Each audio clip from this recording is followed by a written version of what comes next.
ইসলামী মূল্যবোধে বিশ্বাসী সরকারকে আগামী নির্বাচনে তুমি প্রতিষ্ঠিত করে দাও। পৃথিবীতে কোনো মানুষ এইভাবে মানুষ মানতে পারে? আমি আল্লাহর কাছে আজকে বলতে চাই, হে বিশাল আকাশের মালিক, হে বিস্তীর্ণ জমিনের মালিক, প্রতিটি রক্ত ফোঁটা আওয়ামী লীগের জন্য অভিশাপের বন্যী শিলা হয়ে বাংলাদেশের মাটি থেকে এই পিশাচ স্বৈরাচার ফ্যাসিবাদী দলকে বাংলার মাটি থেকে চিরকালের জন্য মুছে ফেলে দেওয়া না। প্রত্যেকটি রক্ত ফোঁটার বদলায় এই বাংলাদেশের দেশপ্রেমিক ইসলামী মূল্যবোধে বিশ্বাসী সরকারকে আগামী নির্বাচনে তুমি প্রতিষ্ঠিত করে দাও।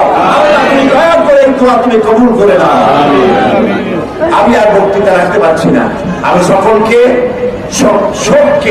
শক্তিতে পরিণত করে ঐক্যবদ্ধভাবে বন্য হায়নাদের মোকাবেলা করে এই পিশাচদের মোকাবেলা করে এই দেশে শান্তি প্রতিষ্ঠার আহ্বান জানাচ্ছি।